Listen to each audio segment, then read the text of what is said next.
நாடே உற்றுநோக்கிய மகாராஷ்டிர தேர்தலில் ஆளும் பாஜக கூட்டணி வெற்றி பெற்றுள்ளது. மகாராஷ்டிரா சட்டப்பேரவை தேர்தலில் அபார வெற்றி பெற்ற பாஜக கூட்டணி ஆட்சியை தக்க வைத்துள்ளது. இந்த தேர்தலில் பாஜகவை உள்ளடக்கிய ஆளும் கூட்டணியான மகாயுதி மற்றும் காங்கிரஸ் இடம்பெற்ற மகாவிகாஸ் அகாடி இடையே போட்டி இருந்தது. தேர்தல் முடிவுகளின்படி பாஜக போட்டியிட்ட 149 இடங்களில் 132 இடங்களை கைப்பற்றி தனிப்பெரும் கட்சியாக உருவெடுத்துள்ளது. முதலமைச்சர் ஏக்நாத் ஷிண்டே தலைமையிலான சிவசேனா 57 இடங்களையும், அஜித் பவார் தலைமையிலான தேசியவாத காங்கிரஸ் 41 இடங்களையும் கைப்பற்றின. எதிர்முனையில் காங்கிரஸ் கட்சி 16 இடங்களில் மட்டுமே வெற்றி பெற்றது. உத்தவ் தாக்கரே தலைமையிலான சிவசேனா 20 இடங்களையும், சரத்பவாரின் தேசியவாத காங்கிரஸ் 10 இடங்களை மட்டுமே கைப்பற்றின.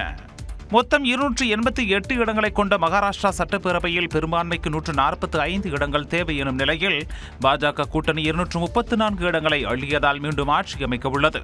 காங்கிரஸ் இடம்பெற்ற எதிர்கூட்டணி மொத்தம் 50 தொகுதிகளை மட்டுமே கைப்பற்றியது. எதிர்க்கட்சி அந்தஸ்தை பெற மொத்தமுள்ள இடங்களில் 10 விழுக்காடு பெற்றிருக்க வேண்டும் எனும் நிலையில் காங்கிரஸ் கூட்டணியில் எந்த கட்சியும் அந்த இலக்கை எட்டவில்லை. மகாராஷ்டிராவில் பாஜக கூட்டணி 234 தொகுதிகளை வாரி சுருட்டி உள்ள நிலையில் அதிகபட்சமாக பாஜக 91% தொகுதிகளில் வெற்றி பெற்றுள்ளது. மகாராஷ்டிரா சட்டப்பேரவை தேர்தலில் மகாயுதி கூட்டணியில் 145 இடங்களில் போட்டியிட்ட பாஜக 132 இடங்களில் வெற்றி பெற்றது. இதனால் பாஜகவின் வெற்றி சதவீதம் முன்பு எப்போதும் இல்லாத வகையில் 91% அதிகரித்துள்ளது. இதேபோல ஏக்நாத் ஷிண்டேவின் சிவசேனா களமிறங்கிய 81 தொகுதிகளில் 57 இடங்களை கைப்பற்றி 70% வெற்றியை பதிவு செய்துள்ளது. அஜித் பவாரின் தேசியவாத காங்கிரஸ் 59 தொகுதிகளில் களம் கண்டதில் 41 தொகுதிகளில் வெற்றி பெற்றது. அதன் வெற்றி சதவீதம் 69 உள்ளது. மகாவிகாஸ் அகாடி கூட்டணியில் அதிகபட்சமாக 102 இடங்களில் போட்டியிட்ட காங்கிரஸ் 16 மட்டுமே வென்றதால் அதன் ஸ்ட்ரைக் ரேட் 15.6% உள்ளது. உத்தவ் தாக்கரேவின் சிவசேனா களமிறங்கிய 92 தொகுதிகளில் 21% வெற்றியுடன் 20 இடங்களை மட்டுமே பிடித்தது. சரத்பவாரின் தேசியவாத காங்கிரஸ் 92 தொகுதிகளில் போட்டியிட்டு 10 இடங்களில் மட்டுமே வென்றதால் இதன் ஸ்ட்ரைக் ரேட் மிக குறைந்த அளவாக 11% உள்ளது. இதனிடையே ஜார்க்கண்ட் மாநிலத்தில் 42 தொகுதிகளில் போட்டியிட்ட ஜார்க்கண்ட் முக்தி மோர்ச்சா 81% வெற்றியுடன் 34 இடங்களை பெற்றது. ஆனால் காங்கிரஸ் கட்சி போட்டியிட்ட 30இல் 16 தொகுதிகளில் மட்டுமே வென்றதால் அதன் ஸ்ட்ரைக் ரேட் 53% உள்ளது. ஜார்க்கண்டில் 68 தொகுதிகளில் களமிறங்கிய பாஜக 21 தொகுதிகளை வென்றதால் 31% வெற்றியை மட்டுமே பதிவு செய்துள்ளது. மகாராஷ்டிர மாநிலம் தானேவில் சிவசேனா தலைவர் ஏக்நாத் ஷிண்டே தொண்டர்களுக்கு லட்டு ஊட்டிவிட்டு வெற்றியை பகிர்ந்து கொண்டார்.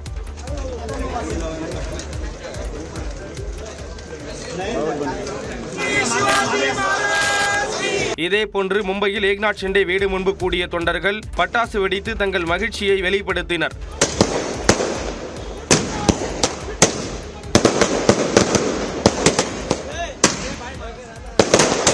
மும்பையில் உள்ள அம்மாநில துணை முதலமைச்சர் தேவேந்திர பட்னவிஸ் வீடு முன்பு கூடிய அவரது ஆதரவாளர்கள் மேளதாளம் முழங்க கொண்டாட்டத்தில் ஈடுபட்டனர்.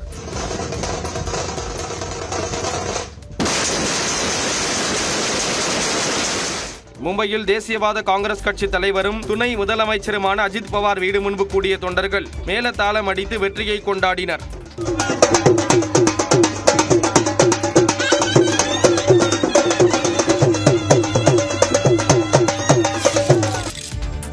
மகாராஷ்டிராவில் குடும்ப அரசியல் வீழ்த்தப்பட்டதாக பிரதமர் நரேந்திர மோடி தெரிவித்துள்ளார். மகாராஷ்டிரா சட்டமன்ற தேர்தல் வெற்றியை தொடர்ந்து டெல்லி பாஜக அலுவலகத்திற்கு வருகை தந்த பிரதமர் மோடிக்கு உற்சாக வரவேற்பு அளிக்கப்பட்டது. தொண்டர்களை பார்த்து பிரதமர் மோடி கையசைத்தார். அதன் பின்னர் மேடையில் பிரதமர் மோடிக்கு வெற்றி மாலையை ஜே.பி. நட்டா அணிவித்தார். இதனைத் தொடர்ந்து தொண்டர்கள் மத்தியில் உரையாற்றிய பிரதமர் மோடி மகாராஷ்டிராவில் பொய் மற்றும் வஞ்சகம் வீழ்த்தப்பட்டதாக கூறினார். பாஜக மற்றும் தேசிய ஜனநாயக கூட்டணி தொண்டர்களுக்கு பிரதமர் மோடி நன்றி தெரிவித்தார். आज नेगेटिव पॉलिटिक्स की पराजय हुई है. आज परिवारवाद की हार हुई है.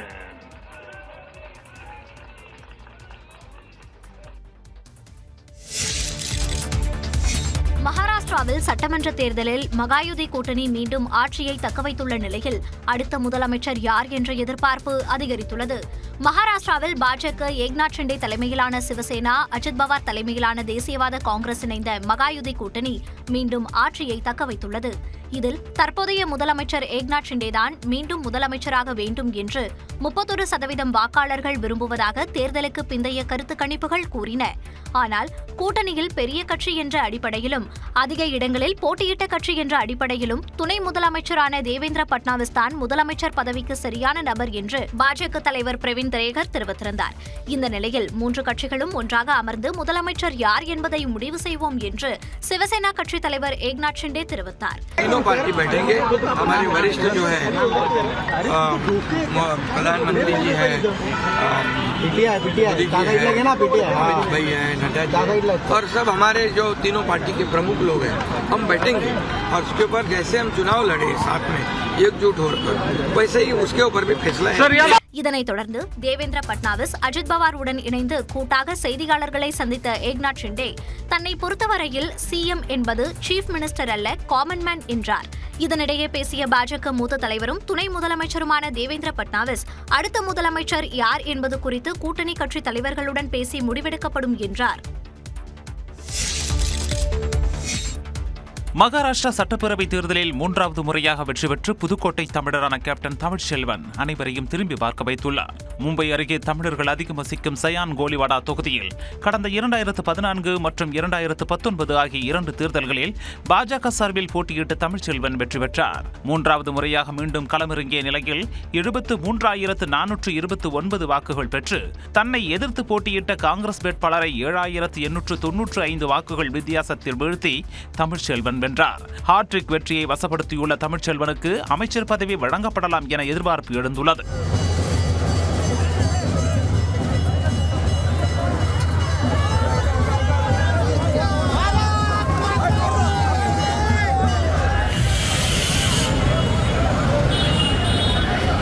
புதுக்கோட்டை மாவட்டம் பிலாவடியைச் சேர்ந்த தமிழ்ச்செல்வன் 30 ஆண்டுகளுக்கு மேலாக மும்பையில் வசித்து வருகிறார். 2008 மும்பை தீவிரவாத தாக்குதலின் போது உயிரை பணயம் வைத்து 50க்கும் மேற்பட்டோரை காப்பாற்றியதால் அவரை மக்கள் அன்புடன் கேப்டன் என்றழைத்தனர். இதன் தொடர்ச்சியாக அடுத்தடுத்து 3 தேர்தலில் வெற்றி பெற வைத்து நெகிழச் செய்துள்ளனர். மகாராஷ்டிராவில் பாஜகவின் மகாயுதி கூட்டணி வெற்றி வாகை சூடியதற்கு பெண்களின் வாக்குகள் முக்கிய காரணமாக அமைந்துள்ளது. அதன்படி 2019ஆம் ஆண்டு நடைபெற்ற சட்டப்பேரவை தேர்தலை விட தற்போது 53 லட்சம் பெண்கள், அதாவது 6% பேர் கூடுதலாக வாக்களித்துள்ளனர். பெண்கள் மத்தியில் பெருத்த வரவேற்பை பெற்ற லடிக்கி பெஹன் யோஜனா திட்டத்தில் பயனடைந்தவர்கள் மகாயுதி கூட்டணியை தேர்வு செய்துள்ளனர்.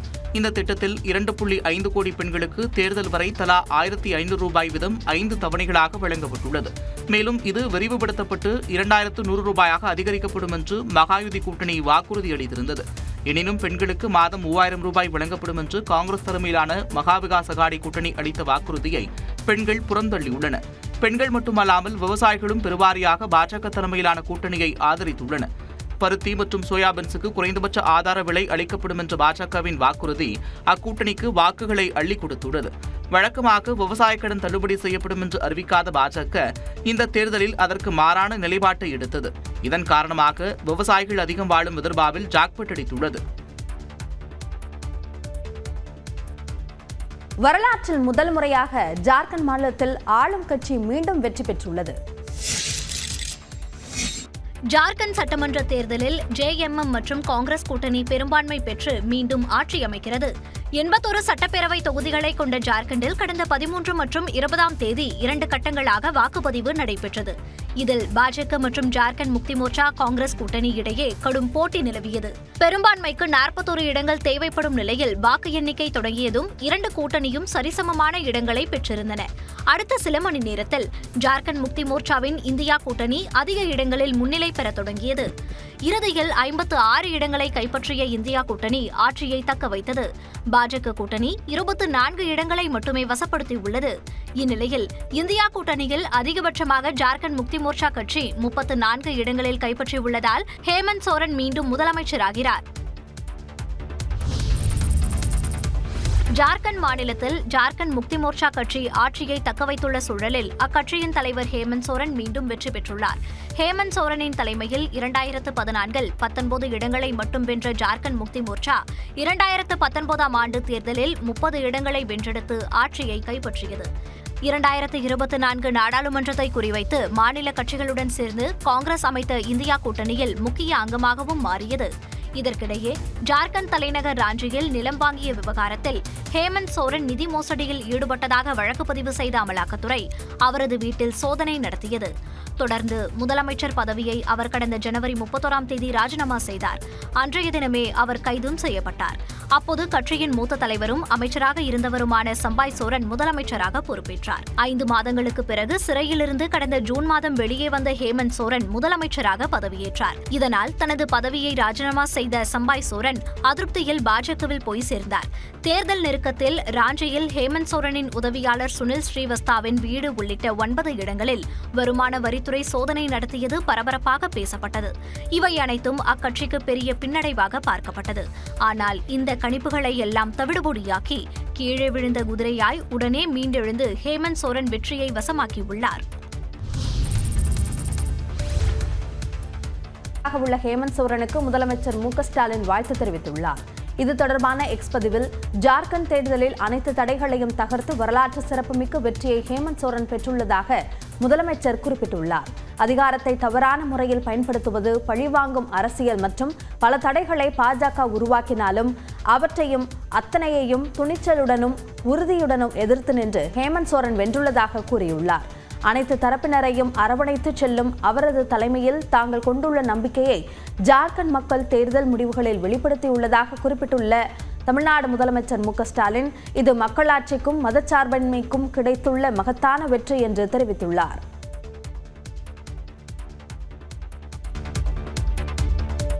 களம் கண்ட முதல் தேர்தலிலேயே வரலாற்று சிறப்புமிக்க வெற்றியை பதிவு செய்துள்ளார் பிரியங்கா காந்தி. வயநாடு மக்களவை தொகுதி இடைத்தேர்தலில் 4,10,10,000 வாக்குகள் வித்தியாசத்தில் காங்கிரஸ் பொதுச் செயலாளர் பிரியங்கா காந்தி வெற்றி பெற்றார். வயநாடு மற்றும் ரேபரேலி மக்களவை தொகுதியில் வெற்றி பெற்ற ராகுல் காந்தி வயநாடு தொகுதி எம்பி பதவியை ராஜினாமா செய்தார். இதனைத் தொடர்ந்து வயநாடு தொகுதிக்கு இடைத்தேர்தல் அறிவிக்கப்பட்ட நிலையில் காங்கிரஸ் சார்பாக பிரியங்கா காந்தி முதன்முறையாக தேர்தலில் போட்டியிட்டார். அவரை எதிர்த்து கம்யூனிஸ்ட் சார்பில் சத்யன் மொக்கேரி மற்றும் பாஜக தரப்பில் நவ்யா ஹரிதாஸ் களம் கண்டனர். இந்நிலையில் வாக்கு எண்ணிக்கை தொடங்கியது முதலே பிரியங்காவின் கை ஓங்கிய நிலையில் தன்னை எதிர்த்து போட்டியிட்ட கம்யூனிஸ்ட் வேட்பாளரை விட 4,10,931 வாக்குகள் அதிகம் பெற்று பிரியங்கா காந்தி வெற்றி பெற்றார்.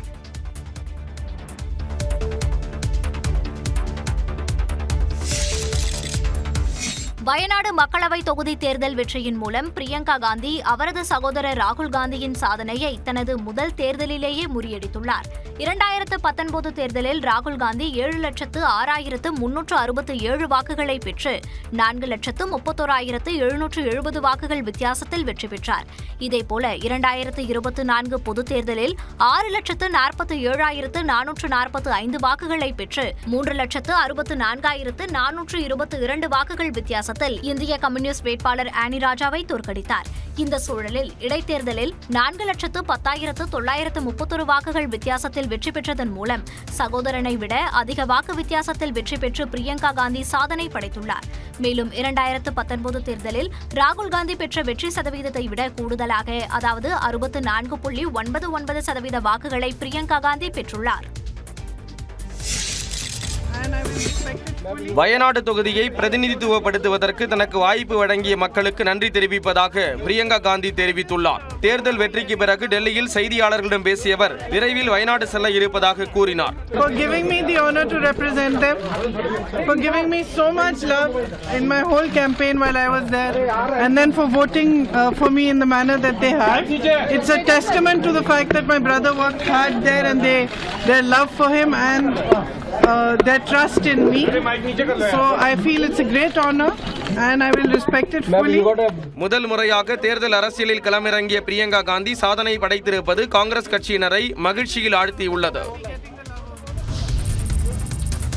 வயநாடு இடைத்தேர்தலில் வெற்றி முகத்தில் உள்ள நிலையில் வாக்களித்த மக்களுக்கும் காங்கிரஸ் கட்சியினருக்கும் அக்கட்சியின் பொதுச் செயலாளர் பிரியங்கா காந்தி நன்றி தெரிவித்துள்ளார்.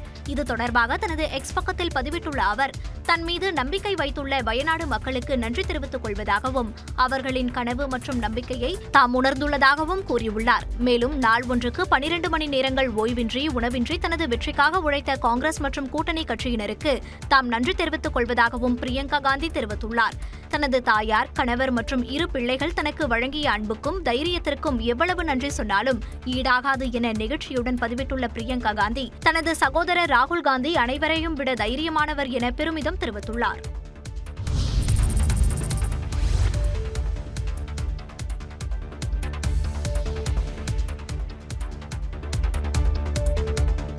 மகாராஷ்டிரா தேர்தல் முடிவுகள் எதிர்பாராதவை என்று எதிர்க்கட்சித் தலைவர் ராகுல் காந்தி தெரிவித்துள்ளார். தனது எக்ஸ் பக்கத்தில் பதிவிட்டுள்ள அவர், மகாராஷ்டிரா தேர்தல் முடிவுகள் எதிர்பாராதவை என்றும் அது பற்றி விரிவாக ஆராய்வோம் என்றும் குறிப்பிட்டுள்ளார். இந்தியா கூட்டணிக்கு மாபெரும் வெற்றியை வழங்கிய ஜார்க்கண்ட் மக்களுக்கு மனமார்ந்த நன்றிகள் என கூறியுள்ள ராகுல் காந்தி, இந்த வெற்றிக்காக முதலமைச்சர் ஹேமந்த் சோரன் அனைத்து காங்கிரஸ் மற்றும் ஜேஎம்எம் தொண்டர்களுக்கு வாழ்த்துக்கள் என்று தெரிவித்துள்ளார். மேலும் வயநாட்டில் உள்ள தனது குடும்பத்தினர் பிரியங்காவின் மீது வைத்துள்ள நம்பிக்கையால் பெருமை அடைவதாகவும், வயநாட்டின் முன்னேற்றத்திற்காக பிரியங்கா கலங்கரை விளக்கம் போல இருப்பார் என்றும் கூறியுள்ளார். வயநாடு இடைத்தேர்தலில் வெற்றி பெற்ற பிரியங்கா காந்திக்கு திமுக நாடாளுமன்ற குழு தலைவர் கனிமொழி எம்பி வாழ்த்து தெரிவித்துள்ளார். சென்னையில் செய்தியாளர்களிடம் பேசிய அவர், துல்லியமாகவும் தெளிவாகவும் பேசக்கூடியவர் பிரியங்கா காந்தி என்று புகழாரம் சூட்டினார். துல்லியமாகவும் தைரியமாகவும் தெளிவாகவும் ஆணித்தரமாகவும் பேசக்கூடிய ஒரு பார்லிமெண்டேரியனா பிரியங்கா காந்தி அவர்கள் எதிர்க்கட்சி வரிசையிலே இணைவதை குறித்து மிகுந்த மகிழ்ச்சி. அவர்களை நிச்சயமாக மகிழ்ச்சியோடு வரவேற்கிறேன். அவருக்கு என்னுடைய வாழ்த்துக்களை, பாராட்டுகளை தெரிவிக்கிறேன். மகாராஷ்டிரா மற்றும் ஜார்க்கண்ட் மக்களின் எண்ணத்தை ஏற்றுக்கொள்வதாக கனிமொழி தெரிவித்தார். இது ஜனநாயகத்துல மக்களுடைய தீர்ப்பு, மக்கள் எதை முடிவு செய்கிறார்களோ அதை நாம் தலைவணங்கி ஏற்றுக்கொள்ள வேண்டும். மக்கள் இரண்டு மாநிலங்கள்ல வெவ்வேறு வெற்றிகளை தந்திருக்கிறார்கள். ஜனநாயகத்தில் மக்களின் முடிவே இறுதியானது என்றும் கனிமொழி தெரிவித்தார். மகாராஷ்டிரா சட்டமன்ற தேர்தலில் பாஜகவிற்கு கிடைத்த வெற்றி சரித்திர முக்கியத்துவம் வாய்ந்த வெற்றி என்று கூறியுள்ள பாஜக மூத்த தலைவர் தமிழிசை சவுந்தரராஜன், தமிழ்நாட்டில் 2026 சட்டமன்ற தேர்தலில் பாஜக கூட்டணி ஆட்சி அமையும் என்றும் நம்பிக்கை தெரிவித்துள்ளார். மகாராஷ்டிரா என்று வரும்பொழுது மற்ற மாநிலங்களிடமிருந்து ஒரு வேறுபட்ட மாநிலம். பாரத தேசத்தில் உள்ள அத்தனை மாநிலத்து மக்களும் அங்கே பணிபுரிபவர்கள், அங்கே வசிப்பவர்கள். அதனால் ஒரு சின்ன பாரத தேசம் என்றே மகாராஷ்டிராவை சொல்லலாம். ஆக மகாராஷ்டிராவில் பாரதிய ஜனதா கட்சி கூட்டணிக்கு கிடைத்திருக்கின்ற வெற்றி பாரத தேசம் முழுவதும் உள்ள கருத்து என்று எடுத்துக்கொள்ளலாம். மகாராஷ்டிரா தேர்தல் முடிவுகளில் சந்தேகம் இருப்பதாக தமிழக காங்கிரஸ் கமிட்டி தலைவர் செல்வ பெருந்தகை தெரிவித்தார். தேர்தல் ஆணையத்துடைய துணையோடு இவர்கள் எங்கெங்கே விளையாட முடியுமோ அங்கெல்லாம் விளையாடி கொண்டிருக்கிறார்கள். அதானியுடைய பெரும்பணம், மதவாத பிளவுகள், எதையெல்லாம் தவறுதலாக கையாள முடியுமோ அனைத்தையும் பாஜக கையாண்டிருக்கிறது. மலைவாழ் மக்கள் பாஜகவுக்கு எதிராக இருப்பது ஜார்க்கண்ட் தேர்தலில் வெளிப்பட்டிருப்பதாக திமுக செய்தி தொடர்பாளர் TKS இளங்கோவன் தெரிவித்துள்ளார். சென்னையில் செய்தியாளர்களிடம் பேசிய அவர், மகாராஷ்டிராவில் அரசியல் காரணங்களால் தான் பாஜக கூட்டணி வெற்றி பெற்றதாக கூறினார். மகாராஷ்டிராவில் தலித் மற்றும் சிறுபான்மை மக்களின் வாக்குகளை ஒன்றிணைக்காததே இந்தியா கூட்டணியின் தோல்விக்கு காரணம் என்று விசிக தலைவர் திருமாவளவன் கூறினார். சென்னை அசோக் நகர் விடுதலை சிறுத்தைகள் கட்சி அலுவலகத்தில் நடைபெற்ற சென்ட்ரல் திரைப்படத்தின் போஸ்டரை திருமாவளவன் வெளியிட்டார். தொடர்ந்து செய்தியாளர்களிடம் பேசிய அவர், மகாராஷ்டிராவில் பாஜக ஆட்சியை பிடித்துள்ளது அச்சத்தை தருவதாக கூறினார். காங்கிரசுக்கு வாக்களிக்கக்கூடிய இரண்டு பெரும் சமூகங்கள், ஒன்று தலித் சமூகம், இன்னொன்று சிறுபான்மை சமூகம். இந்த வாக்குகளை ஒருங்கிணைப்பதிலே இந்தியா கூட்டணி வெற்றி பெறவில்லை. தான் முதல்வராக வேண்டும் என்று பேசியதில் எந்த உள்நோக்கமும் இல்லை என்றும் திருமாவளவன் குறிப்பிட்டார்.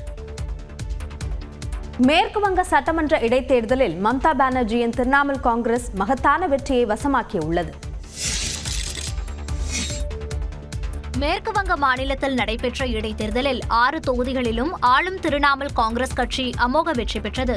மேற்கு வங்க மாநிலத்தில் ஆர்ஜிகர் மருத்துவமனையில் முதுநிலை மருத்துவ மாணவி பாலியல் வன்கொடுமை செய்யப்பட்ட நிலையில் மாநிலத்தில் ஆளும் திரிணாமுல் காங்கிரஸ் கட்சிக்கு எதிராக கடும் போராட்டங்கள் நடைபெற்றன. இந்நிலையில் மகாராஷ்டிரா, ஜார்க்கண்ட் சட்டப்பேரவை தேர்தலுடன் மேற்கு வங்கத்தில் சித்தாய், மதரிஹட், நைஹாட்டி, ஹரோவா, மேதினிபூர், தல்தங்கிரா ஆகிய 6 தொகுதிகளுக்கு இடைத்தேர்தல் நடைபெற்றது. இதில் முந்தைய தேர்தலில் 5 தொகுதிகளில் திரிணாமுல் காங்கிரஸ் கட்சியும் 1 தொகுதியில் பாஜகவும் வெற்றி பெற்றிருந்தன. மக்கள் மத்தியில் அரசுக்கு எதிரான அதிருப்தி இருப்பதாக கூறப்பட்ட சூழலில் நடைபெற்ற தேர்தலில் 6 தொகுதிகளிலும் ஆளும் திரிணாமுல் காங்கிரஸ் கட்சி வெற்றி வாகை சூடியது. குறிப்பாக மதாரிஹட் தொகுதியில் திரிணாமுல் காங்கிரஸ் கட்சி முதல் முறையாக வெற்றி கனியை ருசித்துள்ளது. இந்த தொகுதியில் புரட்சிகர சோஷலிஸ்ட் கட்சி 12 முறையும், பாஜக 2 முறையும், காங்கிரஸ் 1 முறையும் வெற்றி பெற்றிருந்தன. இதையடுத்து முதலமைச்சர் மம்தா பானர்ஜி வாக்காளர்களுக்கு நன்றி தெரிவிப்பதாக எக்ஸ் பக்கத்தில் பதிவிட்டுள்ளார். உத்தரப்பிரதேசம், பீகார் மாநில இடைத்தேர்தலில் ஆளும் கட்சிகள் அமோக வெற்றி பெற்றன. பீகாரில் 4 தொகுதிகளுக்கான தேர்தலில் இமாம்கஞ்ச் தொகுதியை ஹிந்துஸ்தானி அவாமி மோர்ச்சா தக்கவைத்தது. மார்க்சிஸ்ட் வசமிருந்த தராரி, ராஷ்டிரிய ஜனதாதளம் வசமிருந்த ராம்கர் தொகுதிகளை பாஜகவும், ராஷ்டிரிய ஜனதாதளம் வசமிருந்த பெலாகஞ்ச் தொகுதியை ஐக்கிய ஜனதாதளமும் வென்றன. இதன்படி 4 தொகுதிகளையும் தேசிய ஜனநாயக கூட்டணி கைப்பற்றியது. அதே நேரம் தேர்தல் வியூக நிபுணரான பிரசாந்த் கிஷோர் கடந்த மாதத்தில் தொடங்கிய ஜன்சுராஜ் கட்சி 4 தொகுதிகளிலும் வேட்பாளர்களை களமிறக்கியது. ஆனால் இதில் 3 தொகுதிகளில் ஜன்சுராஜ் கட்சி வேட்பாளர்கள் டெபாசிட் இழந்தனர். இது பிரசாந்த் கிஷோருக்கு பெரும் நெருக்கடியை ஏற்படுத்தியுள்ளது. பாஜக ஆளும் உத்தரப்பிரதேசத்தில் 9 தொகுதிகளுக்கு இடைத்தேர்தல் நடைபெற்றது. இதில் சமாஜ்வாதி கட்சி கர்ஹால், சிசாமாவ் தொகுதிகளை தக்கவைத்தது. ஆனால் சமாஜ்வாதி வசமிருந்த கத்தேஹரி, குண்டர்கி தொகுதிகளை பாஜக கைப்பற்றியது. காசியாபாத், கைர், புல்புர், மஜாவன் தொகுதிகளை பாஜக தக்கவைத்தது. மேலும் மீராப்பூர் தொகுதியை பாஜக கூட்டணியில் உள்ள ராஷ்டிரிய லோக்தளம் கட்சி தக்கவைத்தது. இதன்படி 2 தொகுதிகளில் சமாஜ்வாதியும், 7 தொகுதிகளில் பாஜக மற்றும் கூட்டணி கட்சிகளும் வெற்றி வாகை சூடின. கர்நாடக மாநிலம் சன்னபட்னா தொகுதி இடைத்தேர்தலில் மத்திய அமைச்சர் குமாரசாமியின் மகன் நிக்கில் குமாரசாமி தோல்வியடைந்தார். அண்டை மாநிலமான கர்நாடகாவில் மதசார்பற்ற ஜனதாதள கட்சியின் தலைவர் HD குமாரசாமி ராஜினாமா செய்த சன்னபட்னா தொகுதிக்கும், பாஜக முன்னாள் முதலமைச்சர் பசவராஜ் பொம்மை ராஜினாமா செய்த சிகாவோன் தொகுதிக்கும், காங்கிரஸை சேர்ந்த துக்காராம் ராஜினாமா செய்த சந்தூர் தொகுதிக்கும் இடைத்தேர்தல் நடைபெற்றது. இதில் 3 தொகுதிகளையும் ஆளும் காங்கிரஸ் கட்சி கைப்பற்றியது. சன்னபட்னா தொகுதியில் போட்டியிட்ட முன்னாள் அமைச்சரும் மத்திய அமைச்சருமான குமாரசாமியின் மகன் நிக்கில் குமாரசாமியை காங்கிரஸ் கட்சியின் யோகேஸ்வரா தோற்கடித்தார். கேரளாவில் பாலக்காடு தொகுதியை காங்கிரசும், சில்லக்காரா தொகுதியை மார்க்சிஸ்ட் கம்யூனிஸ்ட் கட்சியும் தக்கவைத்தன. பஞ்சாபில் ஆம் ஆத்மி மற்றும் காங்கிரஸ் வசமிருந்த தலா 2 தொகுதிகளுக்கு நடைபெற்ற தேர்தலில் 3 தொகுதிகளை ஆளும் ஆம் ஆத்மி கைப்பற்றியது. அதே நேரம் ஆம் ஆத்மி வசமிருந்த பர்னாலாவில் காங்கிரஸ் கட்சி வெற்றி வாகை சூடியது. அதிமுக சார்பில் முன்னாள் முதலமைச்சர் ஜானகி ராமச்சந்திரனின் 100ஆண்டு விழா சென்னையில் இன்று கொண்டாடப்பட உள்ளது. மறைந்த முதலமைச்சர் எம்ஜிஆரின் மனைவியும் முன்னாள் முதலமைச்சருமான ஜானகி ராமச்சந்திரனின் 100ஆண்டு விழா சென்னை வானகரத்தில் உள்ள தனியார் அரங்கில் காலை 10 மணிக்கு தொடங்குகிறது. அதிமுக சார்பில் நடைபெறும் இந்த விழாவில் கட்சியின் பொதுச் செயலாளர் எடப்பாடி பழனிசாமி மற்றும் மூத்த நிர்வாகிகள் பங்கேற்க உள்ளனர். விழாவை ஒட்டி 50 அடி உயரத்திற்கு எம்ஜிஆர், ஜானகி, ஜெயலலிதா உள்ளிட்டோரின் கட்டவுட்டுகள் வைக்கப்பட்டுள்ளன.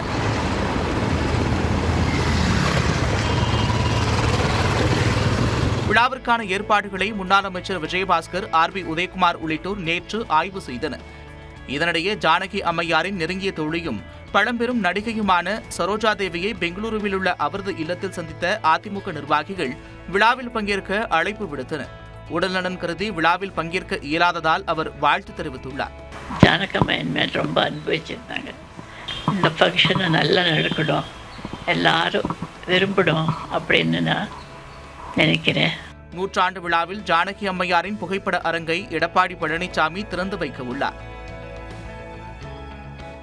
தமிழக வெற்றிக் கழக மாநாட்டிற்கு நிலம் வழங்கிய விவசாயிகளுக்கு கட்சியின் தலைவர் விருந்தளித்து உபசரித்தார்.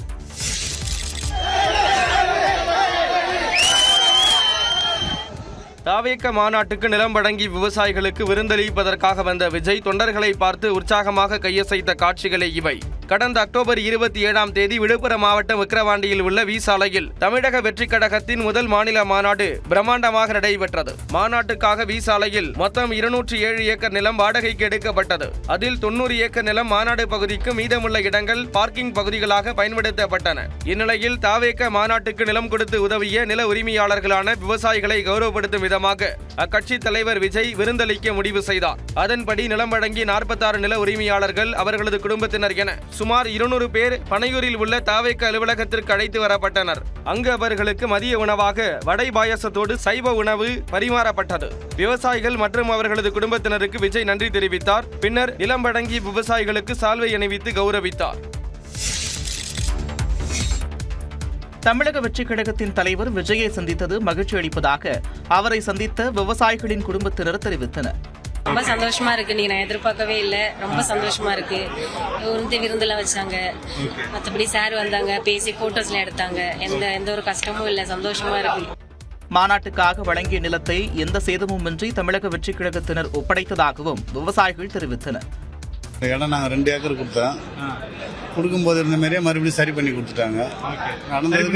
சரி பண்ணி கொடுத்துட்டாங்க. அதனால எந்த பயனும் இல்லை. அதுக்கு தகுந்த மாதிரி எங்களையும் கொடுத்தவங்களையும் இட்டுன்னு வந்து வர வச்சு நல்லா மகிழ்ச்சி அனுப்பிட்டார். ரொம்ப சந்தோஷமா இருக்கு. மாநாட்டிற்கு நிலம் வழங்கியதற்காக விஜய் தனிப்பட்ட முறையில் நன்றி தெரிவித்தார் என்றும் இந்த சந்திப்பில் அவர் அரசியல் பேசவில்லை என்றும் விவசாயிகளின் குடும்பத்தினர் தெரிவித்தனர். பெருசா எதுவும் அரசியல் பத்தியோ இல்லை எதுவுமே பேசிக்கலன்னா நன்றி கொடுத்தாரு, அவ்வளவுதான். அங்க அந்த அரசியல் கூட்டத்துல உங்களை கூப்பிட்டு நன்றி சொல்ல முடியல. அதனாலதான் தனிப்பட்ட முறையா நான் இன்னைக்கு அழைச்சி நன்றி சொல்லியிருக்கேன் அப்படின்னு சொன்னாங்க. அவ்வளவுதான்.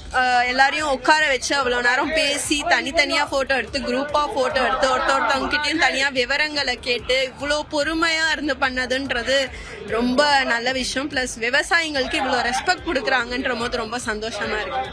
விவசாயிகளை கௌரவிக்கும் நல்ல முயற்சியை விஜய் முன்னெடுத்திருப்பதாக விருந்துக்கு வந்தவர்கள் தெரிவித்தனர். விஜய் கட்சி மாநாடு என்றதுமே இடம் வழங்கிய விவசாயிகளை கௌரவப்படுத்துவதற்காகவே இந்த சந்திப்பை விஜய் ஏற்படுத்தியதாக தமிழக வெற்றிக் கழகத்தின் பொதுச் செயலாளர் ஆனந்த் தெரிவித்தார். விவசாயிங்க நாங்கள் இடம் கேட்கும்போது எல்லோரும் தளபதின்னு சொன்ன உடனே எல்லாருமே இடம் கொடுக்கறதுக்கு முன் வந்தாங்க. அவங்க கொடுத்த இடத்துல இன்று மிகப்பெரிய ஒரு வெற்றி மாநாடாக முதல் மாநாடு தமிழக வெற்றி மாநாடு நடைபெற்றது என்பது அது உங்களுக்கு எல்லோருக்கும் தெரியும். அதன் பேரில் எல்லா விவசாயிகளையும் அழைத்து கௌரவப்படுத்தி அவங்ககிட்ட பேசி அவங்களுக்கு நன்றி தெரிவித்தார் என்பது இந்த நேரத்தில். முன்னதாக தமிழக வெற்றிக் கழக மாநாடு சிறப்பாக நடைபெற்றதற்காக விழுப்புரம் மாவட்ட பொறுப்பாளர் பரணி பாலாஜி மற்றும் நிகழ்ச்சி ஒப்பந்ததாரர் விஸ்வநாதன் ஆகியோருக்கு தங்க மோதிரத்தை விஜய் பரிசாக அளித்தார். மேலும் விவசாயிகளுக்கு வேட்டி சட்டை புடவை அடங்கிய தாம்பூல தட்டையும் விஜய் வழங்கி நன்றி தெரிவித்தார். தனது விவாகரத்து குறித்து சமூக வலைதளங்களில் வெளியிடப்பட்டுள்ள வீடியோக்கள் கட்டுரைகளை நீக்க வலியுறுத்தி இசையமைப்பாளர் ஏ.ஆர். ரஹ்மான் சார்பில் யூடியூபர்களுக்கு நோட்டீஸ் அனுப்பப்பட்டுள்ளது. ஏ.ஆர். ரஹ்மான் சாய்ரா பானு தம்பதியர் தங்கள் 29 ஆண்டுகால திருமண வாழ்க்கையை முடித்துக் கொண்டு பிரிவதாக அண்மையில் அறிவித்தனர். கணவர் ஏ.ஆர். ரஹ்மானை சாய்ரா பானு பிரியும் முடிவு அவரது வழக்கறிஞர் மூலம் அறிக்கையாக வெளியானது. இதனை எக்ஸ்ல பதிவு மூலம் ஏ.ஆர். ரஹ்மான் உறுதிப்படுத்தினார். இந்நிலையில் இந்த விவகாரம் குறித்து வெளியிடப்பட்ட வீடியோக்களை உடனடியாக நீக்க வேண்டும் என்று ஏ.ஆர். ரஹ்மான் சார்பில் வழக்கறிஞர் நர்மதா சம்பத் சம்பந்தப்பட்ட சமூக வலைதளங்களுக்கும் யூடியூபர்களுக்கும் நோட்டீஸ் அனுப்பியுள்ளார். அந்த நோட்டீஸில் பல்வேறு சமூக வலைதளங்களில் ஏ.ஆர். ரஹ்மான் மீது அவதூறு பரப்பும் வகையில் வீடியோக்கள் வெளியிடப்பட்டிருப்பதாகவும் உண்மைக்கு புறம்பான தகவல்களுடன் கட்டுரைகள் எழுதப்பட்டிருப்பதாகவும் தெரிவிக்கப்பட்டுள்ளது. இந்த அவதூறு வீடியோக்கள் கட்டுரைகளை உடனடியாக நீக்காவிட்டால் 2 ஆண்டுகள் வரை சிறை தண்டனை விதிக்க வகை செய்யும் சட்டப்பிரிவுகளின் கீழ் அவதூறு வழக்கு தாக்கல் செய்யப்படும் என்றும் எச்சரிக்கை விடுக்கப்பட்டுள்ளது. வங்கக்கடலில் காற்றழுத்த தாழ்வு பகுதி உருவான நிலையில் தமிழ்நாட்டில் திங்களன்று 4 மாவட்டங்களுக்கு ஆரஞ்சு அலர்ட் விடுக்கப்பட்டுள்ளது. தென்கிழக்கு வங்கக்கடலில் குறைந்த காற்றழுத்த தாழ்வு பகுதி உருவானதாக சென்னை வானிலை ஆய்வு மையம் தெரிவித்துள்ளது. தெற்கு அந்தமான் மற்றும் அதை ஒட்டிய வங்கக்கடல் பகுதிகளின் மேல் கடந்த 21ஆம் தேதி வளிமண்டல மேலடுக்கு சுழற்சி உருவானது. இது மேற்கு வடமேற்கு திசையில் நகர்ந்து தென்கிழக்கு வங்கக்கடலில் குறைந்த காற்றழுத்த தாழ்வு பகுதியாக உருவானது. இது தொடர்ந்து மேற்கு வடமேற்கு திசையில் நகர்ந்து 25ஆம் தேதி தெற்கு வங்கக்கடல் பகுதியில் காற்றழுத்த தாழ்வு மண்டலமாக வலுப்பெறக்கூடும் என வானிலை ஆய்வு மையம் தெரிவித்துள்ளது. மேலும் வடமேற்கு திசையில் தமிழக இலங்கை கடற்கரையை நோக்கி நகர வாய்ப்புள்ளதாகவும் வானிலை மையம் குறிப்பிட்டுள்ளது. திங்கட்கிழமை மயிலாடுதுறை, நாகப்பட்டினம், தஞ்சாவூர், திருவாரூர் மாவட்டங்கள் மற்றும் காரைக்கால் பகுதிகளில் ஓரிரு இடங்களில் கன முதல் மிக கனமழையும், கடலூர், அரியலூர், சிவகங்கை, புதுக்கோட்டை, ராமநாதபுரம், தூத்துக்குடி, திருநெல்வேலி மற்றும் கன்னியாகுமரி மாவட்டங்களில் ஓரிரு இடங்களிலும் கனமழை பெய்ய வாய்ப்புள்ளதாகவும் வானிலை ஆய்வு மையம் தெரிவித்துள்ளது. கோவை விழாவை முன்னிட்டு நடைபெற்ற விண்டேஜ் கார் அணிவகுப்பு நிகழ்ச்சியில் 40க்கும் மேற்பட்ட கார்கள் இடம்பெற்றன.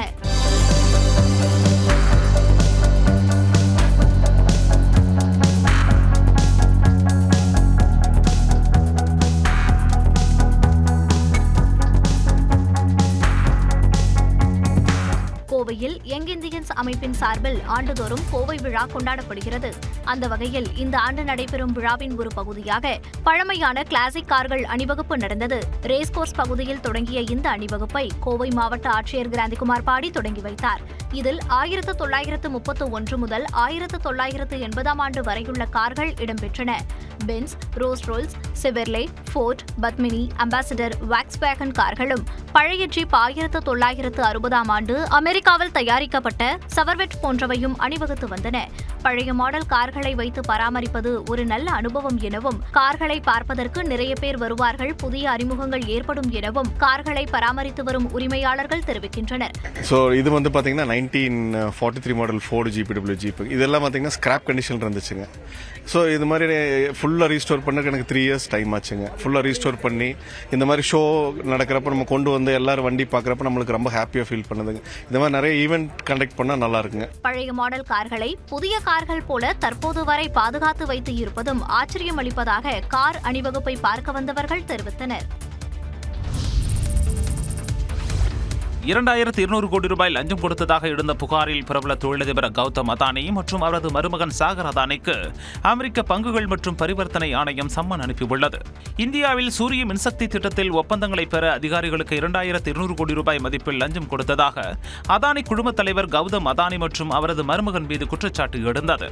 இது தொடர்பான வழக்கில் நியூயார்க் நீதிமன்றம் கௌதம் அதானி மற்றும் சாகர் அதானி உள்ளிட்ட 7 பேருக்கு பிடிவாரண்ட் பிறப்பித்தது.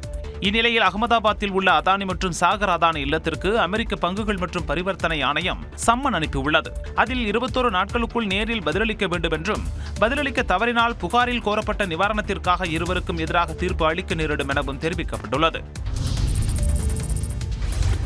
ஆஸ்திரேலியாவுக்கு எதிரான பெர்த் டெஸ்ட் போட்டியில் இந்திய அணி 218 ரன்கள் முன்னிலை பெற்றுள்ளது. 5 டெஸ்ட் போட்டிகள் கொண்ட பார்டர் கவாஸ்கர் டிராபியில் விளையாடுவதற்கு இந்திய அணி ஆஸ்திரேலியாவிற்கு சுற்றுப்பயணம் மேற்கொண்டுள்ளது. இதில் பெர்த் நகரில் தொடங்கிய முதல் டெஸ்ட் போட்டியில் டாஸ் வென்ற இந்திய அணி முதலில் பேட்டிங்கை தொடங்கியது.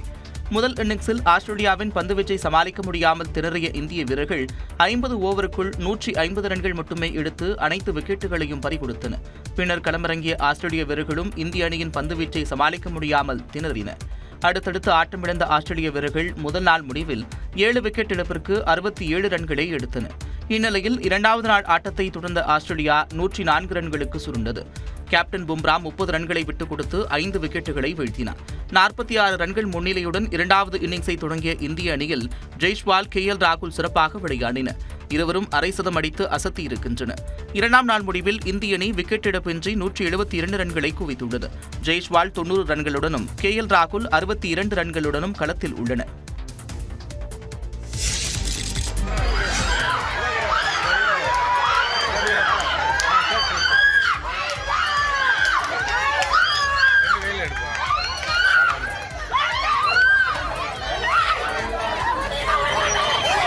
வேலூரில் சாமி சிலையை அகற்றச் சென்ற வருவாய்த்துறையினரை கண்டித்து பெண்கள் சாமி ஆடிய காட்சிதான் இது. வேலூர் மாவட்டம் காட்பாடி அருகே எல்ஜி புத்தூரில் சுமார் 20 ஆண்டுகளாக பொன்னியம்மன் கோயில் ஒன்று இருந்து வருகிறது. ஆனால் கடந்த சில நாட்களாக அதற்கு எதிரே உள்ள அரசுக்கு சொந்தமான இடத்தில் பொன்னியம்மன் சிலையை வைத்து அப்பகுதி மக்கள் வழிபட்டதாக தெரிகிறது. இதனை அறிந்த அப்பகுதிக்கு சென்ற வருவாய்த்துறையினர் அம்மன் சிலையை கொண்டு சென்றனர். இதனை கண்டித்து அப்பகுதி பெண்கள் சாமி வந்து ஆடினர்.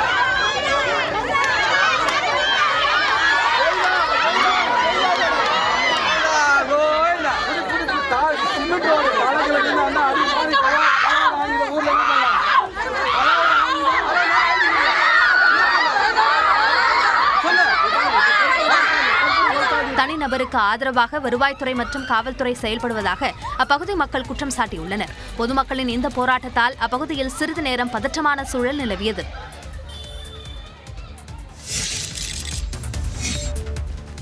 சேலத்தில் பள்ளி மாணவர்களை கால் அழுத்த வைத்த புகாரில் ஆசிரியர் இடைநீக்கம் செய்யப்பட்ட நிலையில் எதிர்ப்பு தெரிவித்து மாணவர்கள் சாலை மறியல் போராட்டத்தில் ஈடுபட்டனர். சேலம் மாவட்டம் தலைவாசல் தாலுகாவிற்கு உட்பட்ட கிழக்கு ராஜபாளையம் கிராமத்தில் அரசு உயர்நிலைப் பள்ளி செயல்பட்டு வருகிறது.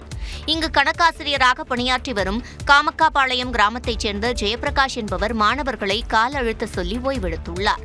இந்த வீடியோ சமூக வலைதளங்களில் வெளியாகி அதிர்ச்சியை ஏற்படுத்திய நிலையில் ஜெயபிரகாஷ் பணியிடை நீக்கம் செய்யப்பட்டார். இதற்கிடையில் ஆசிரியர் ஜெயபிரகாஷ் இடைநீக்கம் இடைநீக்கம் செய்யப்பட்டதற்கு எதிர்ப்பு தெரிவித்து பள்ளி மாணவ மாணவிகள் கிழக்கு ராஜபாளையம் கிராமத்தில் இருந்து வீரகனூர் செல்லும் சாலையில் அமர்ந்து மறியல் போராட்டத்தில் ஈடுபட்டனர். இச்சம்பவம் குறித்து தகவல் அறிந்து சம்பவ இடத்திற்கு விரைந்த வீரகனூர் காவல் நிலையத்தினர் சாலை மறியலில் ஈடுபட்ட மாணவர்களிடம் பேச்சுவார்த்தை நடத்தியதை அடுத்து சாலை மறியல் போராட்டம் கைவிடப்பட்டது. மதுரை அரட்டாப்பட்டியில் டங்ஸ்டன் சுரங்கம் அமைக்க எதிர்ப்பு தெரிவித்து கிராம சபை கூட்டத்தில் தீர்மானம் நிறைவேற்றப்பட்டது. நிர்வாக காரணங்களுக்காக ஒத்திவைக்கப்பட்ட நவம்பர் 1 கிராம சபை கூட்டங்கள் சனிக்கிழமையன்று நடைபெற்றன. மதுரை அரிட்டாப்பட்டியில் டங்ஸ்டன் சுரங்கம் அமைக்க எதிர்ப்பு தெரிவித்து கிராம சபை கூட்டத்தில் அமைச்சர் மூர்த்தி, அதிமுக எம்எல்ஏ பெரியபுல்லான் ஆகியோர் முன்னிலையில் தீர்மானம் நிறைவேற்றப்பட்டது.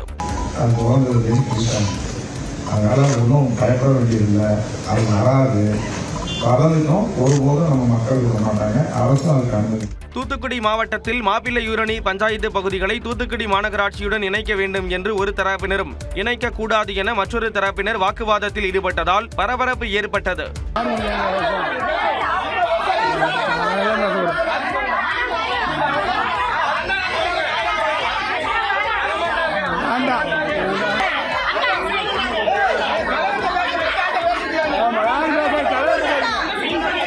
காரைக்குடி அருகே இளங்குடியில் கிராம சபை கூட்டத்தில் முறைகேடுகள் குறித்து கேள்வி கேட்டவர்களை ஊராட்சி மன்ற தலைவர் ஜோசப் தாக்க முயன்றதாக கிராம மக்கள் வாக்குவாதத்தில் ஈடுபட்டனர்.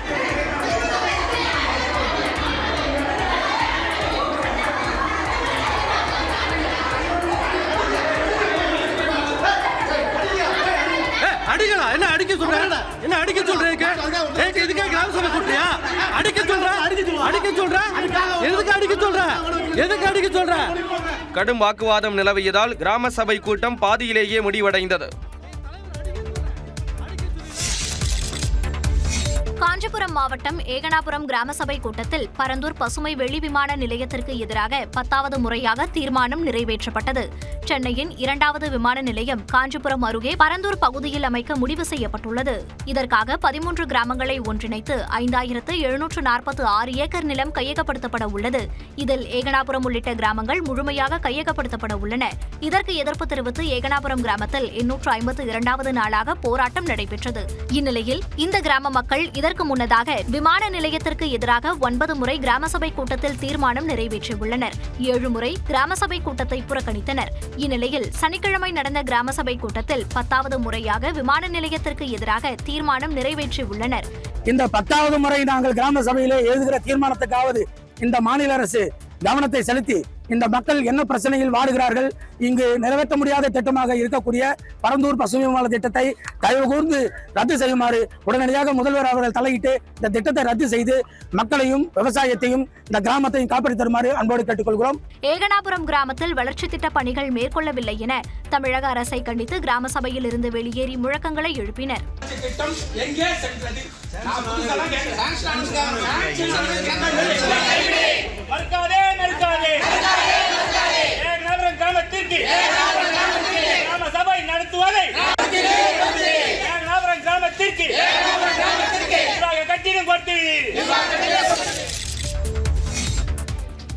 சேலத்தில் கல்லூரி மாணவர் ஓட்டிச் சென்ற கார் வாய்க்காலில் கவிழ்ந்து நீரில் மூழ்கிய சம்பவம் பரபரப்பை ஏற்படுத்தியுள்ளது. சேலம் மாவட்டம் சங்ககிரி வட்டாரத்திற்கு உட்பட்ட சாமியம்பாளையம் பகுதியைச் சேர்ந்த மேகவர்ணன் என்பவர் அப்பகுதியில் உள்ள தனியார் கல்லூரியில் பயின்று வருகிறார். இந்நிலையில் மேகவர்ணன் தனது தந்தையின் காரை ஓட்டி பழகுவதற்காக காரை எடுத்துச் சென்றுள்ளார். அப்போது சாமியம்பாளையம் நீர்ப்பாசன வாய்க்கால் அருகே சென்றபோது எதிர்பாராத விதமாக கட்டுப்பாட்டை இழந்த கார் வாய்க்காலில் கவிழ்ந்து விபத்துக்குள்ளானது. இதனை கண்ட அப்பகுதி மக்கள் வாய்க்காலில் இறங்கி காரில் சிக்கிய கல்லூரி மாணவர் மேகவர்ணனை பத்திரமாக மீட்டனர். இதையடுத்து நீர்ப்பாசன வாய்க்காலில் சிக்கிய கார் கிரேன் மூலம் மீட்கப்பட்டது.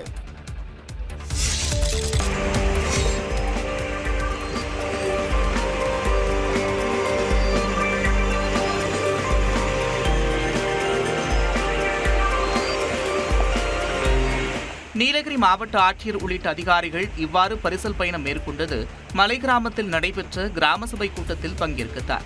கோத்தகிரி ஊராட்சி ஒன்றியத்தில் தெங்குமரஹாடா, கள்ளம்பாளையம், அள்ளிமாயார் ஆகிய 3 இருளர் பழங்குடியின கிராமங்கள் உள்ளன. இங்கு வசிக்கும் மக்கள் அவசர தேவைக்கும் பணி நிமித்தமாகவும் மாயார் ஆற்றை கடந்து சென்று வருகின்றனர். இந்நிலையில் திங்குமர்ஹாடா கிராமத்தில் நடைபெற்ற கிராம சபை கூட்டத்தில் மாவட்ட ஆட்சியர் லட்சுமி பவ்யா தலைமையில் அதிகாரிகள் கலந்து கொண்டனர். முன்னதாக பரிசல் மூலமாக மாயார் ஆற்றில் அவர்கள் பயணித்தனர். கிராமத்தில் பழங்குடியின மக்களிடம் குறைகளை கேட்டறிந்து மனுக்களையும் பெற்றுக் கொண்டனர். அவர்களுக்கு நலத்திட்ட உதவிகளையும் வழங்கினர். திருமதி தனலட்சுமி வாங்க, திருமதி சுப்பம்மாள், திருமதி தீபா வாங்க. அங்கு நடைபெற்று வந்த வாக்காளர் முகாம் குறித்தும் ஆட்சியர் ஆய்வு செய்து கேட்டறிந்தார்.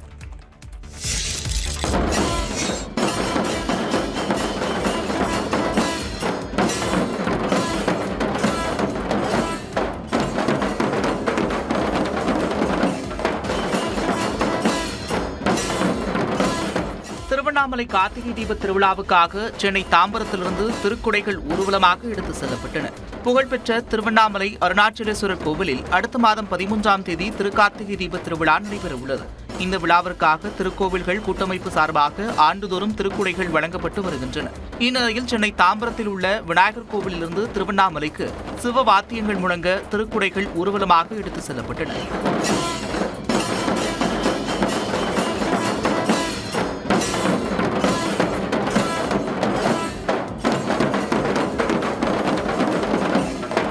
இந்த திருக்குடைகள் திருவண்ணாமலை அருணாச்சலேஸ்வரர் கோவில் நிர்வாக அதிகாரிகளிடம் இன்று ஒப்படைக்கப்பட உள்ளன. திருக்குடைகளுக்கு வழிநெடுங்கிலும் பக்தர்கள் சிறப்பான வரவேற்பு அளித்து தரிசனம் செய்தனர்.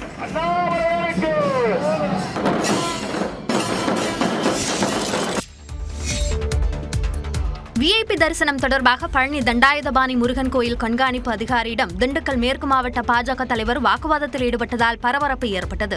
திண்டுக்கல் மாவட்டம் பழனி முருகன் கோயிலுக்கு நாள்தோறும் ஆயிரக்கணக்கான பக்தர்கள் சாமி தரிசனம் செய்ய தமிழ்நாட்டின் பல்வேறு பகுதிகளில் இருந்து வருவது வழக்கம். இந்த நிலையில் கோயிலுக்கு வரும் முக்கிய பிரமுகர்கள் விரைவாக தரிசனம் செய்யும் வகையில் அமைச்சர்கள், எம்பிக்கள், எம்எல்ஏக்கள் ஆகியோர் பரிந்துரையின்படி விஐபி டிக்கெட் வழங்கப்பட்டு வருகிறது.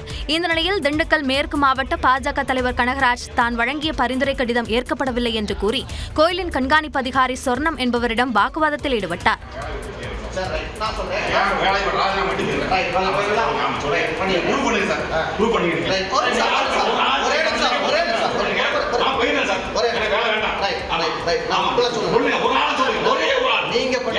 அப்போது விஐபி டிக்கெட் வழங்குவதில் பாரபட்சம் காட்டப்படுவதாகவும் அறைகள் காலியாக இருந்தாலும் அறைகள் காலி இல்லை என்று கூறி பக்தர்களை அலைய விடுவதாகவும் குற்றம் சாட்டினார். இதையடுத்து தகவல் அறிந்த பாஜகவினர் கோயில் வளாகத்தில் திரண்டதால் அப்பகுதியில் சில நிமிடங்கள் பரபரப்பு ஏற்பட்டது. திருச்சியில் கூலி தொழிலாளியின் மனைவி வாங்கிய கடனை மாவட்ட ஆட்சியர் தள்ளுபடி செய்த சம்பவம் நெகிழ்ச்சியை ஏற்படுத்தியுள்ளது. திருச்சி மாநகராட்சிக்குட்பட்ட எடத்தெருவைச் சேர்ந்த கூலி தொழிலாளியான மோகன் காந்தி மார்க்கெட்டில் மூட்டை தூக்கி வருகிறார். இவரின் மனைவி வள்ளி பாலக்கரை பகுதியில் உள்ள மகளிர் சுய உதவிக் குழுவில் 3 ஆண்டுகளுக்கு முன் 72,000 ரூபாய் கடன் வாங்கியதாக கூறப்படுகிறது. இந்நிலையில் வள்ளி அண்மையில் உடல்நலக்குறைவு ஏற்பட்டு உயிரிழந்தார். வள்ளி வாங்கிய கடன் வட்டியை சேர்த்து 90,000 ரூபாய் செலுத்த வேண்டும் என கூலி தொழிலாளியான மோகனை மகளிர் சுய உதவிக் குழுவைச் சேர்ந்தவர்கள் மிரட்டியதாக கூறப்படுகிறது. இதுகுறித்து திருச்சி மாவட்ட ஆட்சியரிடம் புகார் அளித்த கூலி தொழிலாளி மோகன் கடனை தள்ளுபடி செய்ய வேண்டும் என கோரிக்கை விடுத்தார். இதையடுத்து மகளிர் சுய உதவிக் குழுவிடம் மோகனின் மனைவி வள்ளி வாங்கிய கடனை தள்ளுபடி செய்து ஆட்சியர் பிரதீப்குமார் உத்தரவிட்டார். சேலம் மாவட்டம் ஓமலூர் அருகே காரில் குட்கா பொருட்களை கடத்திய 5 பேரை காவலர்கள் கைது செய்து சிறையில் அடைத்தனர். சேலம் மாவட்டம் ஓமலூர் நரிப்பள்ளம் பகுதியில் காவலர்கள் வாகன சோதனையில் ஈடுபட்டு வந்தனர். அப்போது வேகமாக வந்த காரை ஒரு கும்பல் நிறுத்தி காரில் வந்தவரை விரட்டிவிட்டு காரை கடத்தி சென்றது. மேலும் காரில் வந்த நபரும் காவலர்களை கண்டு தப்பி ஓடியதால் சந்தேகமடைந்த காவலர்கள் காரை விரட்டி சென்று மடக்கி பிடித்து காரில் இருந்த 5 விசாரித்துள்ளனர். அதில் 5 பேர் கும்பல் தேசிய நெடுஞ்சாலையில் குட்கா கடத்தி வந்த வாகனங்களை நிறுத்தி கடத்தல்காரர்களை விரட்டிவிட்டு குட்காவை கடத்தி விற்பனை செய்தது தெரியவந்தது. இதையடுத்து காரில் இருந்த பிரவீன்குமார், கோகுல் கண்ணன், மோகன்ராஜ், லோகேஸ்வரன், விஜயகுமார் ஆகிய 5 பேரையும் கைது செய்த காவலர்கள் அவர்களை நீதிமன்றத்தில் ஆஜர்படுத்தி சேலம் மத்திய சிறையில் அடைத்தனர். விருதுநகர் மாவட்டம் ராஜபாளையத்தில் மகாதேவ அஷ்டமி மற்றும் காலபைரவ ஜெயந்தியை ஒட்டி பக்தர்கள் நூதன முறையில் வழிபாடு நடத்தினர்.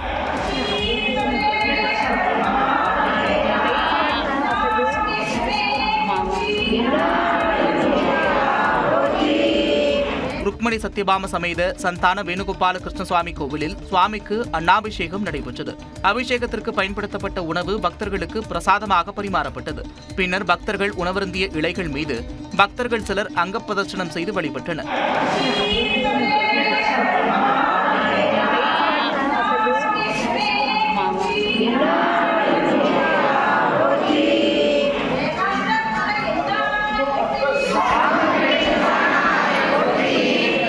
பின்னர் இலைகளை தலையில் வைத்து எடுத்து சென்று அப்புறப்படுத்தினர். இதனால் புத்திரபாக்கியம், திருமண தடை, வியாபார விருத்தியடையும் என்று நம்பிக்கை கொண்டுள்ளனர். ஆட்சியில் பங்கு என்பது எப்பொழுதும் கொடுத்ததே இல்லை, அவ்வளவுதான்.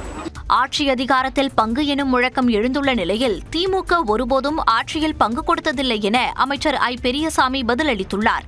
திண்டுக்கல் மாவட்டம் ஆத்தூர் அருகே பிள்ளையார் நத்தம் ஊராட்சி கிராம சபை கூட்டத்தில் பங்கேற்ற அமைச்சர் ஐ. பெரியசாமி தூய்மை பணியாளர்களை கௌரவித்தார். பின்னர் செய்தியாளர்களுக்கு பேட்டியளித்த அமைச்சர், கூட்டணி இல்லாமல் திமுகவும் அதிமுகவும் ஆட்சியமைக்க முடியாது என்ற நிலை ஏற்பட்டுள்ளதாக கே. பாலகிருஷ்ணன் கூறியதற்கு பதிலளிக்க மறுத்தார். ஆட்சியில் பங்கு என அரசியல் கட்சிகள் பேசுவது குறித்த கேள்விக்கு தமிழ்நாட்டில் கூட்டணி ஆட்சி நடக்கவில்லை என்றும் திமுக ஆட்சி நடப்பதாகவும் கூறினார். திமுக ஆட்சி தான் நடக்குது. ஆட்சியில் யாருக்கும் நாங்கள் பங்கு வழங்கியதே கிடையாது. கூட்டணி இருக்கும், எத்தனை கட்சி வந்தாலும் கூட்டணி இருக்கும், இடம் காப்பாங்க, கொடுப்போம், அவ்வளோதான். ஆட்சியில் பங்கு என்பது எப்பொழுதும் கொடுத்ததே இல்லை, அவ்வளோதான். 99% நடவடிக்கை எடுக்கக்கூடிய அரசாக திமுக அரசு உள்ளதாகவும் அமைச்சர் குறிப்பிட்டார். திருப்பதி லட்டு சர்ச்சை தொடர்பாக திண்டுக்கல்லில் உள்ள நிறுவனத்தில் சோதனை நடத்திய அதிகாரிகள் மாதிரிகளை எடுத்துச் சென்றனர். திருப்பதி ஏழுமலையான் கோயில் லட்டு விவகாரம் தொடர்பாக திண்டுக்கல்லில் உள்ள ஏஆர் டைரி ஃபுட் நிறுவனத்தில் மத்திய உணவு பாதுகாப்புத்துறை அதிகாரிகள் 14 மணி நேரம் சோதனை நடத்தினர். திருப்பதி ஏழுமலையான் கோயில் பிரசாதமாக வழங்கப்படும் லட்டை தயாரிக்க உபயோகப்படுத்தப்படும் நெய்யில் விலங்குகள் கொழுப்பு கலக்கப்பட்டதாக கடந்த செப்டம்பர் மாதம் ஆந்திர முதலமைச்சர் சந்திரபாபு நாயுடு கூறினார். இந்த விவகாரம் நாடு முழுவதும் பெரும் அதிர்வலையை ஏற்படுத்தியது. இந்நிலையில் திண்டுக்கல்லைச் சேர்ந்த ஏஆர் டைரி ஃபுட் நிறுவனம் மீது திருப்பதி தேவஸ்தானம் நிர்வாகம் காவல் நிலையத்தில் புகார் அளித்திருந்தது. இது தொடர்பான வழக்கில் உச்சநீதிமன்ற உத்தரவின்படி அமைக்கப்பட்ட மத்திய உணவு பாதுகாப்புத்துறை அதிகாரிகள் 11 பேர் அடங்கிய குழுவினர் திண்டுக்கல் பிள்ளையார் நத்தத்தில் உள்ள ஏஆர் டைரி ஃபுட் நிறுவனத்தில் சோதனை மேற்கொண்டனர். 14 மணி நேரம் சோதனை நடத்திய அதிகாரிகள் நிறுவனத்திலிருந்து பால் பொருட்களின் மாதிரிகளையும் கணக்குகளின் விவரங்களையும் எடுத்துச் சென்றதாக தெரிவிக்கப்பட்டுள்ளது. தாய்லாந்திலிருந்து விமானத்தில் சென்னைக்கு 2 கோடி ரூபாய் மதிப்பிலான உயர்ரக கஞ்சாவை கடத்தி வந்த பெண்ணை சுங்கத்துறை அதிகாரிகள் கைது செய்தனர். சென்னை விமான நிலையத்தில் தாய்லாந்து தலைநகர் பாங்காங்கில் இருந்து வந்த விமான பயணிகளை சுங்கத்துறையினர் சோதனையிட்டனர். அப்போது சுமார் 30 வயது மதிக்கத்தக்க பெண் பயணி ஒருவர் தாய்லாந்து சென்றுவிட்டு மறுநாளே சென்னை திரும்பியது தெரியவந்தது. இதையடுத்து அந்த பயணியை தனி அறைக்கு அழைத்து சென்று விசாரித்தனர். அவரது உடைமைகளை சோதனையிட்டதில் 3 கிலோ உயர்ரக கஞ்சா சிக்கியது. அதன் சர்வதேச மதிப்பு 2 கோடி ரூபாய்க்கு மேல் இருக்கும் என்று கூறப்படுகிறது. தொடர்ந்து சுங்கத்துறை அதிகாரிகள் அந்த பெண்ணை கைது செய்து ரகசிய இடத்தில் வைத்து விசாரணை நடத்தி வருகின்றனர். அண்மையில் சென்னையில் போதைப்பொருள் விற்றதாக கைது செய்யப்பட்ட துணை நடிகைக்கும் இவருக்கும் தொடர்பு இருக்கிறதா என்ற கோணத்தில் விசாரித்து வருகின்றனர். முதல் கட்டமாக இந்த பெண் போதைப்பொருள் கடத்தும் கும்பலிடம் கூலிக்காக வேலை செய்து வருபவர் என்பது விசாரணையில் தெரியவந்தது. புதுக்கோட்டையில் போதை ஊசி பயன்படுத்தியதாக கூறி காவல்துறை விசாரணைக்கு அழைத்து செல்லப்பட்டவர் உயிரிழந்த சம்பவம் அதிர்ச்சியை ஏற்படுத்தியுள்ளது. புதுக்கோட்டை மாநகராட்சிக்கு உட்பட்ட சாந்தநாதபுரத்தை சேர்ந்த விக்னேஷ் உள்ளிட்ட 13 பேரை போதை ஊசி பயன்படுத்தியதாக கூறி காவல்துறையினர் விசாரணைக்கு அழைத்து சென்றுள்ளனர். முதலில் நகர காவல் நிலையத்திற்கு அழைத்து செல்லப்பட்ட அவர்கள் பின்னர் வெள்ளனூர் காவல் நிலையத்திற்கு கொண்டு செல்லப்பட்டனர். அங்கு விக்னேஷ் என்பவருக்கு திடீரென உடல்நலக்குறைவு ஏற்பட்ட நிலையில் புதுக்கோட்டை அரசு மருத்துவமனைக்கு கொண்டு செல்லப்பட்டார். அவரை பரிசோதித்த மருத்துவர்கள் அவர் ஏற்கனவே உயிரிழந்துவிட்டதாக கூறியுள்ளனர். விக்னேஷின் உயிரிழப்பில் சந்தேகம் இருப்பதாக கூறி அவரது உடலை வாங்க உறவினர்கள் முதலில் மறுத்தனர். காவலர்கள் நடத்திய பேச்சுவார்த்தையில் உடன்பாடு எட்டப்பட்டதை அடுத்து உடலை வாங்க சம்மதம் தெரிவித்தனர். கோவையில் நடைபெற்ற வள்ளிகும்மி அரங்கேற்ற நிகழ்ச்சியில் அதிமுக முன்னாள் அமைச்சர் SP வேலுமணி நடனமாடி அனைவரையும் உற்சாகப்படுத்தினார்.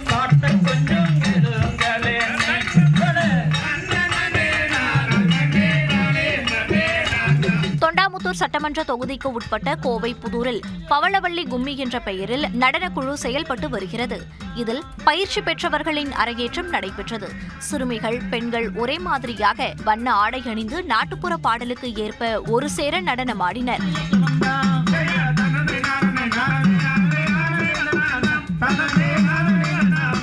அப்போது விழாவில் பங்கேற்ற முன்னாள் அமைச்சர் SP வேலுமணியும் நடனமாடி உற்சாகப்படுத்தினார்.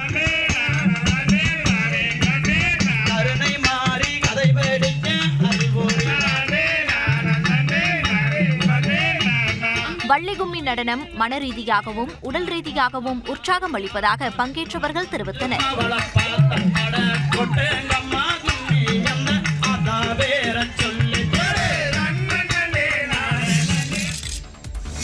முதல் கேள்வி லெலின் தான் இப்ப உங்களுக்கு கேள்வி கேட்டாரு, இப்ப ஸ்டாலின் கேட்க போறாரு. முதல் கேள்வி எளிமையானது. மானமும் அறிவும் மனிதருக்கு அழகுன்னு சொன்னது யார்? சென்னை அண்ணா அறிவாலயத்தில் நடைபெற்ற கலைஞர் 100 வினாடி வினா போட்டி பரிசளிப்பு விழாவில் முதலமைச்சர் ஸ்டாலின் கூட்டத்தை நோக்கி எழுப்பிய கேள்விதான் இது. திமுக மகளிரணி சார்பில் கலைஞர் 100 வினாடி வினா போட்டியின் பரிசளிப்பு விழா அண்ணா அறிவாலயத்தில் நடைபெற்றது. இதில் திமுக தலைவரும் முதலமைச்சருமான ஸ்டாலின் கலந்து கொண்டு வெற்றி பெற்றவர்களுக்கு பரிசுகளை வழங்கினார். தொடர்ந்து உரையாற்றிய ஸ்டாலின், தமிழ்நாட்டில் இருக்கக்கூடிய பல கோடி மக்களுக்கு லைவ் கொடுத்ததால் தான் கருணாநிதி இன்றும் லைவாக இருப்பதாக தெரிவித்தார். அருமை சகோதரி கனிமொழிக்கு வைக்கிற வேண்டுகோள் இல்ல, உரிமையோடு சொல்றேன். இது மாதிரி கருத்துக்களை விதைக்கிற களப்பணியை நீங்கள் தொடரணும். பேசி பேசி வளர்ந்த இயக்கம் இந்த இயக்கம், எழுதி எழுதி வளர்ந்த இயக்கம் இந்த இயக்கம். வாட்ஸ்அப்பில் வலம் வரும் போலி செய்திகளுக்கு முற்றுப்புள்ளி வைக்க வேண்டும் என்றால் உண்மை வரலாற்றை மக்களிடம் கொண்டு சேர்க்க வேண்டும் என்றும் ஸ்டாலின் பேசினார்.